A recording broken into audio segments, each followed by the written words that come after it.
Welcome to Indian recipes. இன்றைக்கி நாம் யூஸ்ஃபுல்லான டிப்ஸ் நிறையவே பார்க்க போகிறோம். வீடியோ பார்க்குறதுக்கு முன்னாடி முதல் முறையாக நம்ம சேனலை பார்க்குறீங்க அப்படின்னா சப்ஸ்கிரைப் பண்ணி வச்சுக்கோங்க. பக்கத்தில் இருக்கிற பெல் பட்டனையும் அமைக்கிக்கோங்க. அப்போ தான் நம்ம எப்பப்போ வீடியோ போடுறோமோ அப்போவே உங்களுக்கு பார்க்க முடியும். வாங்க நாம் இப்போ வீடியோக்குள்ளே போகலாம்.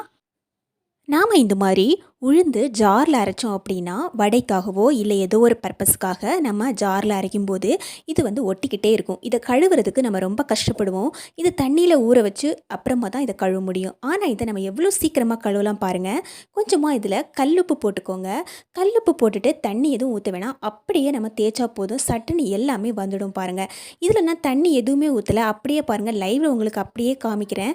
தண்ணி எதுவும் ஊற்றாமல் அப்படியே தேய்ச்சிட்டு நமக்கு தேய்க்கும் போதே தெரியும் எவ்வளோ அழகாக அது க்ளீன் ஆகுது அப்படின்னு. உப்புங்கிறது நமக்கு சாப்பாட்டுக்கு மட்டும் இல்லை, இந்த மாதிரி வழுவழுப்பான பாத்திரங்கள் கழுவுறதுக்கும் ரொம்பவே யூஸ் ஆகும். பாருங்கள், ஜஸ்ட் அதை நான் தேய்ச்சி தான் விட்டேன், அது எவ்வளோ அழகாக க்ளீனாக இருக்குது அப்படின்னு. உள்ளே இருக்கிற அந்த வழுவழுப்பு தன்மை எல்லாமே போயிடுச்சு பாருங்கள். ஜஸ்ட் ஒரு 2 மினிட்ஸ்லேயே நம்ம அழகாக க்ளீன் பண்ணிடலாம். இப்போ நம்ம தண்ணி ஊற்றி கழுவினோம் அப்படின்னா எதுவுமே இருக்காது பாருங்கள்.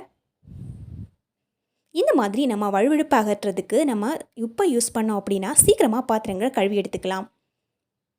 எதுவுமே இல்லை. இப்போ நம்ம கடைசியாக சோப்பு போட்டு லைட்டாக வாஷ் பண்ணி எடுத்தோம் அப்படின்னா நமக்கு சீக்கிரமாக வேலை முடிஞ்சிடும்.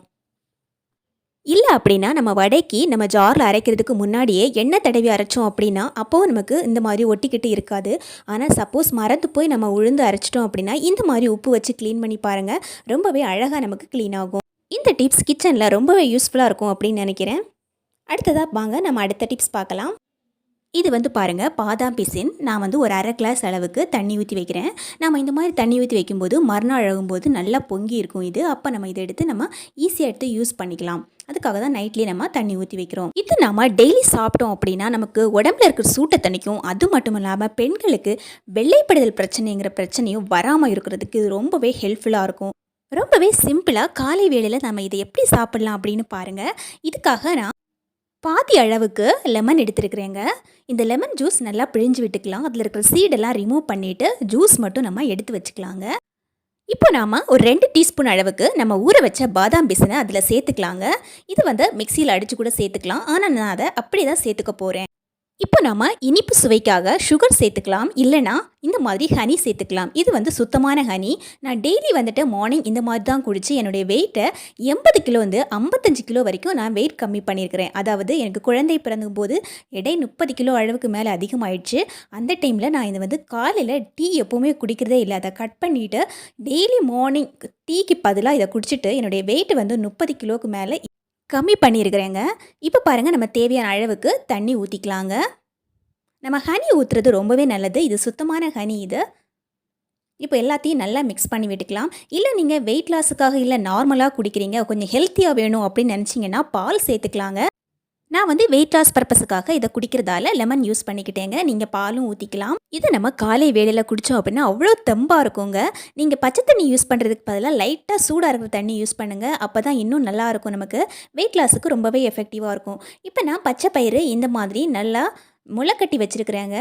இது ஒரு 3 நாளுக்கு வரும். ஒரு 3 டேஸுக்கு தகுந்த மாதிரி நான் இந்த மாதிரி முளை கட்டுறதுக்கு வச்சுருக்கிறேன். இப்போ இதில் கொஞ்சமாக ஒரு 2 கைப்பிடி அளவுக்கு எடுத்து போட்டிருக்கிறேங்க. ஒரு அரை கப் அளவுக்கு தண்ணி ஊற்றியிருக்கிறேன். இது வேக வைக்கிறதுக்கு ரொம்பவே தண்ணி நமக்கு தேவைப்படாது. அதனால் கொஞ்சமாக தண்ணி ஊற்றிட்டு தேவையான அளவுக்கு உப்பு சேர்த்துட்டு இப்போ நான் வேக வைக்க போகிறேங்க. இதை இந்த மாதிரி நம்ம காலை வேளையில் வேக வச்சுருக்கும்போது நம்ம அடிக்கடி கிச்சனில் இருக்கும்போது ஒரு 2 டீஸ்பூன் வாயிலாக எடுத்து போட்டுக்கலாம். நாம் இதை வேலை செஞ்சுக்கிட்டே இருக்கும்போது ஒவ்வொரு டீஸ்பூனாக எடுத்து சாப்பிட்டுக்கலாங்க.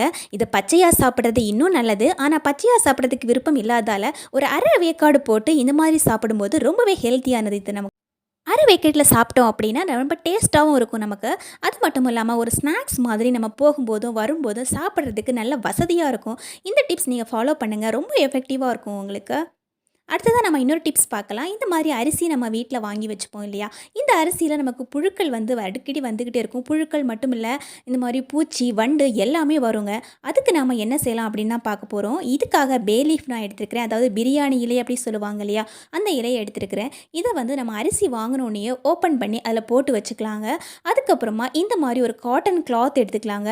அதாவது இந்த மாதிரி ஓட்டையாக இருக்குது இல்லையா, இந்த காட்டன் கிளாத் இதில் நம்ம கிராம்பு போட்டு வச்சோம் அப்படின்னா அந்த ஸ்மெல் ஸ்மெல் வந்து வெளியே வரதுக்கு வசதியாக இருக்கும். அதனால் இந்த மாதிரி ஒரு காட்டன் கிளாத் எடுத்து நம்ம அதை முடிஞ்சு போட்டு உள்ளே போட்டு வச்சோம் அப்படின்னா நமக்கு புழுக்கள் வராது, பூச்சிகள் வராது, ரொம்ப பாதுகாப்பாக இருக்கும். இந்த டிப்ஸ் எனக்கு ரொம்பவே யூஸ்ஃபுல்லாக இருக்குது. அதனால தான் நான் இந்த வீடியோவில் உங்களுக்கு ஷேர் பண்ணியிருக்கிறேன். அரிசியில் மட்டும் இல்லைங்க, பருப்பில் கூட நமக்கு பூச்சிகள் வரும், வண்டுகளுமே சீக்கிரமாக வந்துடும் நமக்கு.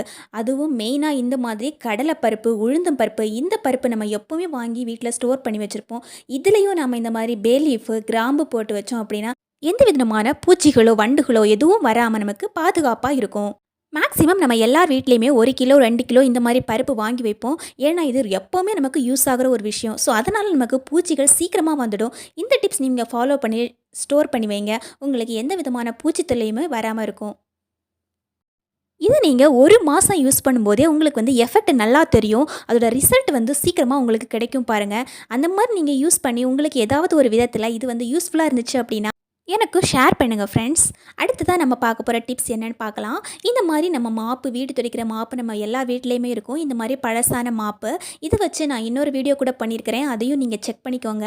இப்போ நம்ம இன்னொரு விஷயம் இதுக்காக யூஸ் பண்ண போகிறோம். இந்த மாதிரி பழைய காட்டன் கிளாத் எடுத்துக்கலாங்க. அதாவது ஓல்டு சாரி தான் நான் எடுத்திருக்கிறேன். இந்த சாரியை நம்ம மடிப்பு எடுப்போம் இல்லையா, அந்த மாதிரி எடுத்துக்கலாம். அதாவது கீழே மடிப்பு எடுக்கிற மாதிரி இந்த மாதிரி சுற்றி சுற்றி எடுத்துக்கலாம். இந்த மாதிரி நம்ம எடுக்கும்போது நமக்கு பூ மாதிரி வரும் பாருங்கள். இப்போ பாருங்கள், நான் இன்னொரு முறை எடுத்து காமிக்கிறேன். நார்மலாக நம்ம சாரீக்கு மடிப்பு எடுக்கிற மாதிரி இந்த மாதிரி எடுத்துக்கலாங்க.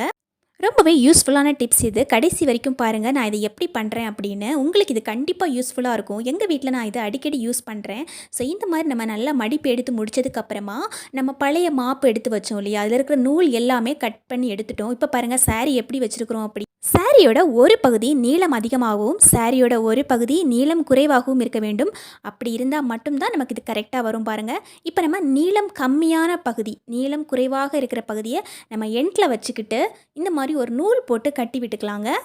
கட்டும்போது நல்ல ஸ்ட்ராங்கான ஒரு நூல் எடுத்து கட்டி விட்டோம் அப்படின்னா நல்ல வசதியாக இருக்கும். இப்போ பாருங்கள், கீழே வச்சுட்டு அந்த பகுதியில் நம்ம கட்டி விட்டுட்டோம். சாரி மடிப்பு எடுக்கிறது ரொம்பவே முக்கியம் நமக்கு. இந்த மாதிரி மடிப்பு எடுத்து நீளம் குறைவான பகுதி கீழே வச்சுட்டு நீளம் அதிகமான பகுதியை மேலே வச்சுட்டு நம்ம கட்டி விட்டுட்டோம் பாருங்கள்.